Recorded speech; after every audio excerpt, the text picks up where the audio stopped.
Howdy, y'all. This is Roscoe, and you're tuned in to Delta Deep, the home of the strange and the bizarre. We've got a great show lined up for you today, so sit back, relax, and let the good times roll. But speaking of today, y'all, I had the strangest thing happen to me on my way to the studio. So I was driving down the highway earlier today, minding my own business, when I saw an old lady on the side of the road with a flat tire. Now, normally I would stop to help someone out in that situation, but I was running late to a doctor's appointment and couldn't afford to waste any time. I figured she'd be able to handle it on her own, so I just kept driving. Well, on my way back, I was driving down the same highway, and I saw the same old lady with the same flat tire. This time, I had a little more time on my hands, so I decided to stop and offer my assistance. I got out of my car and walked over to her, and she looked at me and said, "Well, I'll be. I ain't never seen a man work before." I chuckled to myself and got to work changing her tire. It wasn't long before I had the spare tire on and the old lady was on her way. As she drove off, she waved to me and said, "Thank you kindly, sir. I sure do appreciate your help." And that, my friends, is the story of how I became the first man that old lady had ever seen work. Sometimes it's the little things in life that make all the difference. Anyways, I digress. Sorry for rambling on, folks. First up, we're going to have a listener-submitted story segment. Last week's double feature was such a hit that we've been talking about making it a regular thing. What y'all think? Either way, we've got a great one sent in by one of our very own listeners, and I can't wait to share that tale with you. Next, I'll be wrapping up the show with a personal tale of the week. I've got a story that I think you'll get a kick out of, so be sure to stick around for that. So grab a cold one and kick off your boots, folks, because it's time for Delta Deep with Roscoe. Gather around, folks, because tonight we've got a tale that's sure to send shivers down your spine. It's a story submitted by one of our listeners, and it's all about the long-lost treasure of a group of pirates known as the River Rogues. That's right, you heard me, pirates in the Mississippi Delta. Now, you might be thinking, pirates, Roscoe? Really? But I assure you, this tale is as real as they come.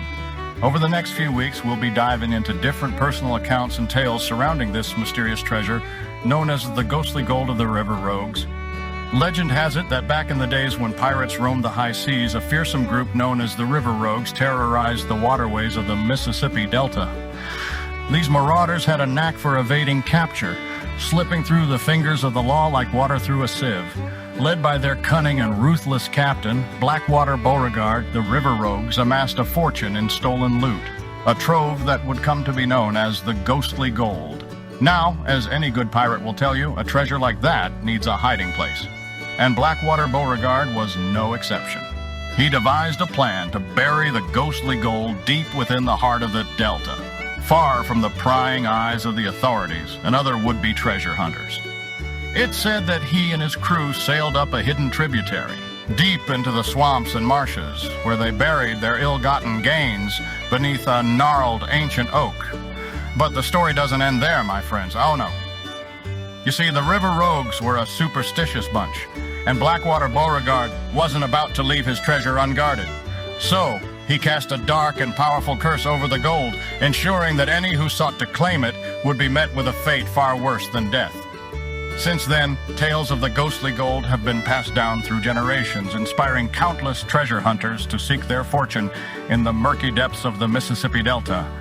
But few have ever returned, and those that do, well, let's just say they're not quite the same as when they left. Over the next few weeks, we'll be exploring different personal accounts and tales of those who have sought the ghostly gold of the River Rogues. So hold on to your hats, folks. It's sure to be a wild ride. Now, as promised, we're going to delve into one of the personal accounts of an intrepid treasure hunter who went in search of the ghostly gold of the River Rogues. This tale comes to us from a listener about a man named Jacob, a self-proclaimed adventurer who thought he could outsmart the curse and claim the treasure for himself. Jacob had heard the stories of Blackwater Beauregard and his ghostly gold all his life. He was a local, born and raised right here in the Delta, and like many folks around these parts, he'd always been drawn to the lure of that buried treasure. After years of research and piecing together clues, Jacob believed he'd finally found the location of the hidden tributary where the gold was buried.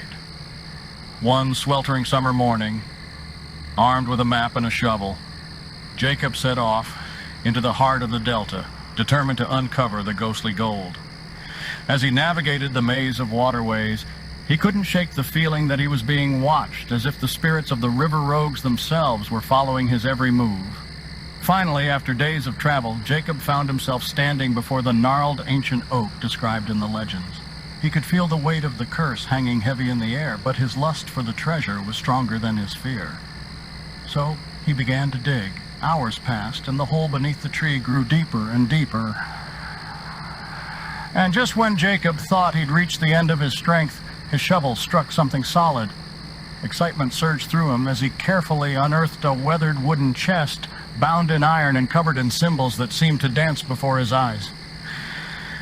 But as Jacob reached for the chest, a sudden chill swept through the air. The wind howled, and the branches of the ancient oak creaked and groaned, as if warning him of the terrible fate that awaited him should he dare to claim the ghostly gold. Now, folks, I'm sure you're all on the edge of your seats, wondering what happened next. Did Jacob heed the warning, or did he let his greed get the better of him? Well, I won't keep you in suspense any longer. Stay tuned, and I'll reveal the chilling conclusion to Jacob's story right after this short break. Well, folks, before we get back to the thrilling conclusion of Jacob's quest for the ghostly gold of the river rogues, I'd like to take a moment to tell you all about our sponsor for today's show, Rodriguez Boxing Club. Now, if you've got a youngin' in your life who's got a little extra energy to burn, or maybe they're just looking to build some confidence and discipline, then look no further than Rodriguez Boxing Club.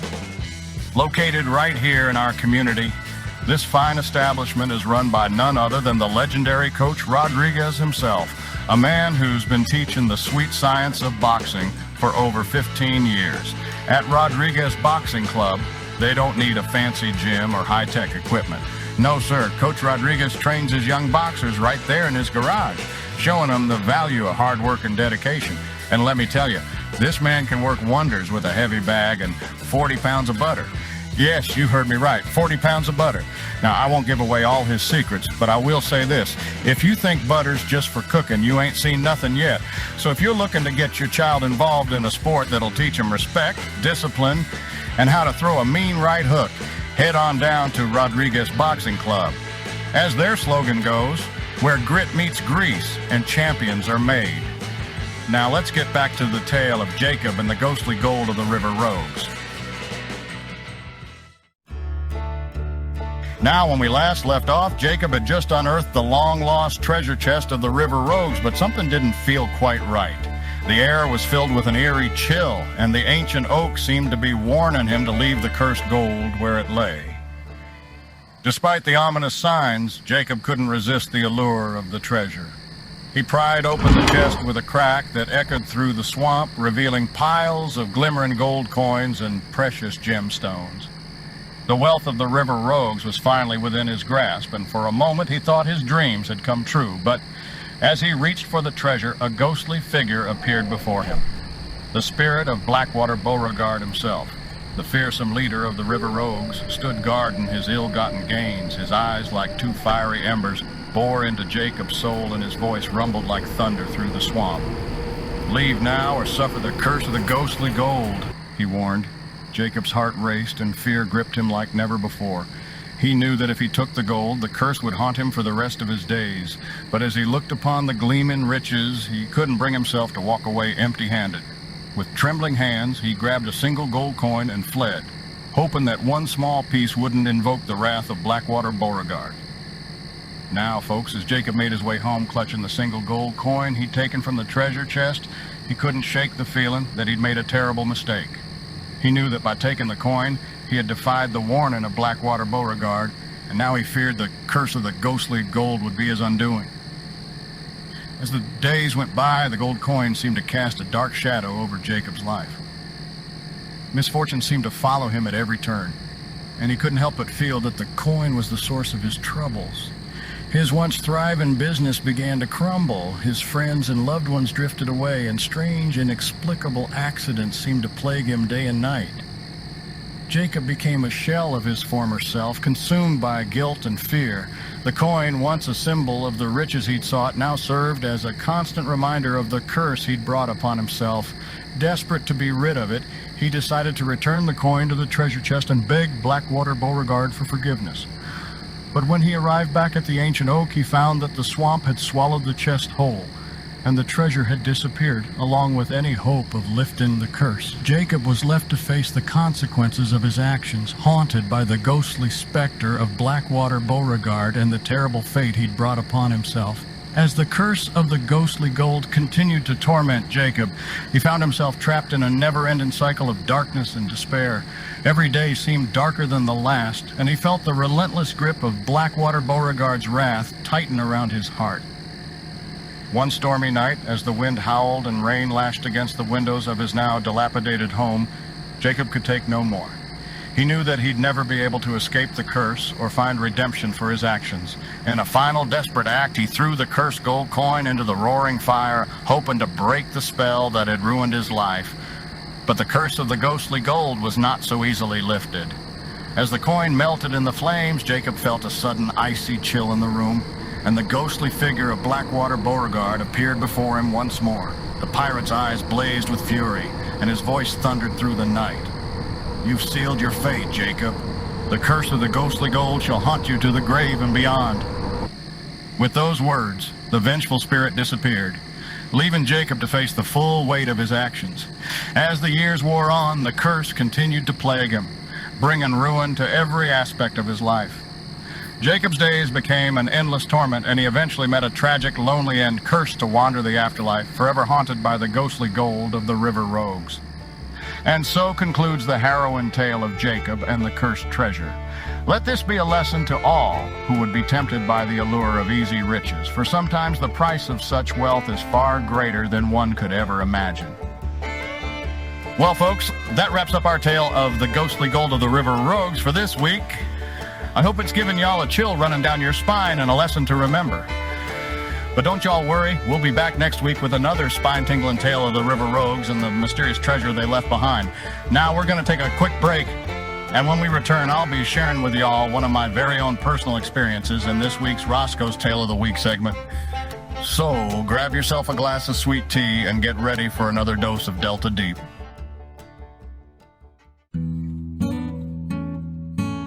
Howdy, folks. Welcome back to Delta Deep now. For this week's Roscoe's Tale of the Week, I've got something a bit different for y'all. Though I usually share my personal experiences, today's tale comes straight from my good buddy David, the owner of a local business here in town. You see, our town's been under the watchful eye of Mayor Max Callahan for decades now. And well, it seems like he's been doing more harm than good to the hard-working folks who run the small businesses around here. Now, David had been struggling to keep his business afloat, and he'd heard whispers round town that Mayor Max was up to no good, but he never had any proof.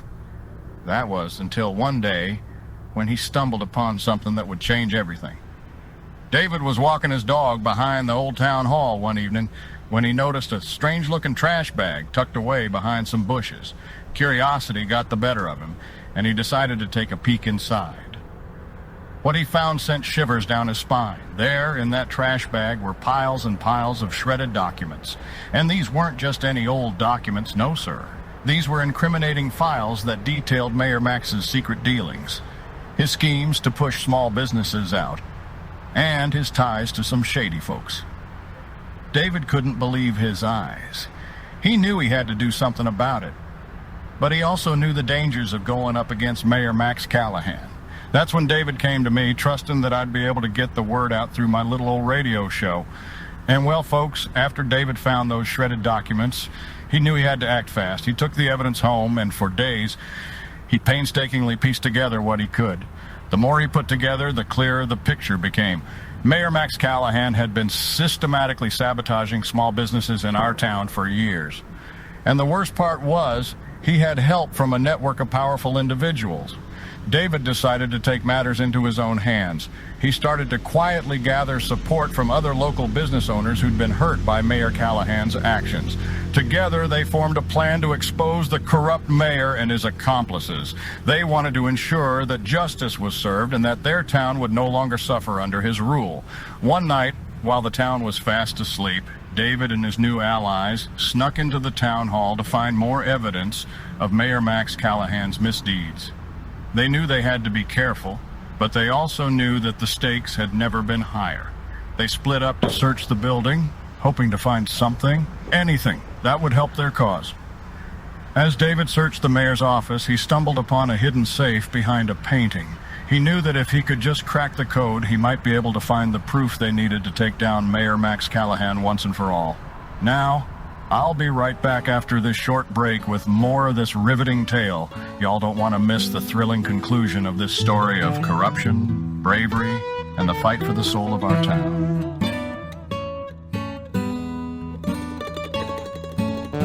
All right, folks, I'm back to tell you the rest of this incredible story about my buddy David, and his fight against the corrupt Mayor Max Callahan. Now, where were we? Yes, David had found the hidden safe in the mayor's office. With his heart racing, David worked tirelessly to crack the code. As luck would have it, he managed to open the safe. And there, right before his eyes, was a treasure trove of incriminating documents. He found signed contracts, bribes, and even blackmail material, enough evidence to put Mayor Max and his cronies away for a long, long time. David knew that he had to be extra careful about who he shared this information with. He couldn't trust just anyone, as the risk of being exposed or betrayed was too great. So he came to me, Roscoe, knowing I'd be able to help get the word out to the right folks and ensure that the truth finally came to light. Now, David and I have been working closely to plan our next steps. We're carefully building a network of trusted individuals, reaching out to the right people who can help us bring Mayor Callahan and his accomplices to justice. We know that this won't be an easy fight, but we're determined to see it through. For now, we're keeping this information under wraps. But rest assured, when the time is right, the truth about Mayor Max Callahan will be revealed, and our town will finally be free from his corrupt reign. Well, folks, it's been quite a ride today with all the stories we've shared, but we're not done just yet. Now, it's time for one of my favorite parts of the show, the call-in segment. That's right, it's your chance to share your thoughts, stories, and experiences with us here at Delta Deep. So if you've got something to say or an interesting tale to share, now's the time to pick up that phone and give old Roscoe a call. I'm looking forward to hearing from y'all and seeing what amazing stories we can uncover together. All right, let's get those phone lines open and see who's going to be our first caller today. Don't be shy, folks. Step right up and let's get this call-in segment started.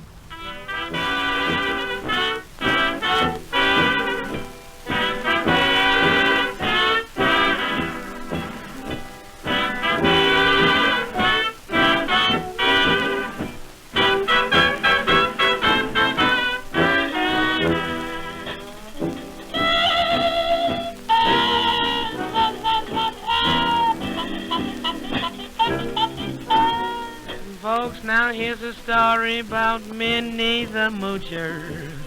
She was a red-hot hoochie coocher.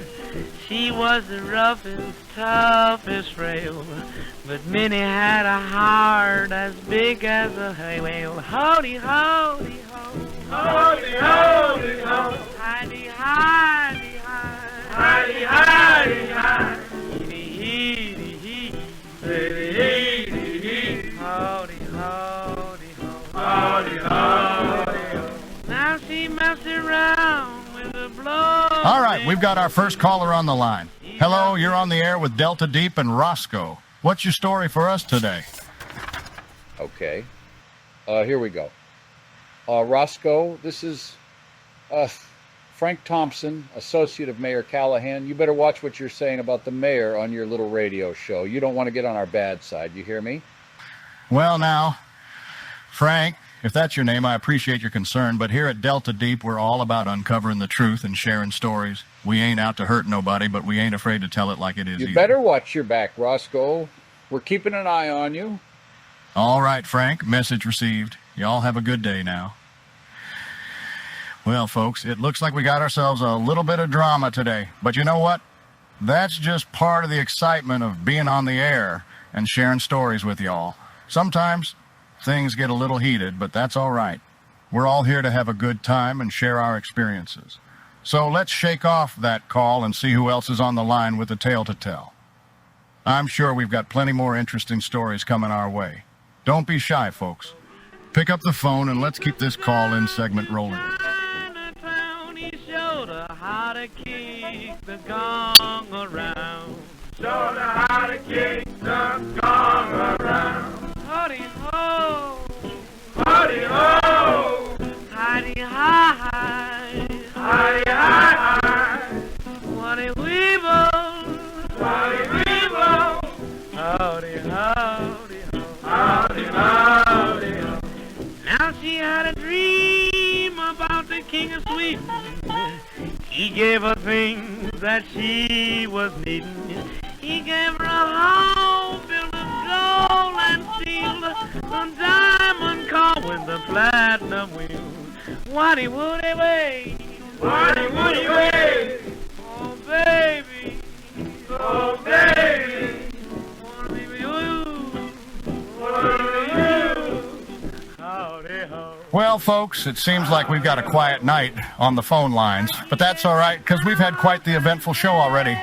Remember to join us next week for another River Rogue tale, and who knows, we might just have some more information about our dear Mayor Max Callahan to share with y'all. He's a character, ain't he? So with that said, I want to thank everyone for tuning in tonight. As always, I'm Roscoe, and this has been Delta Deep. Y'all have a great week. Stay safe out there, and don't forget to keep your ears open for more strange tales and mysteries from our neck of the woods. Good night, folks.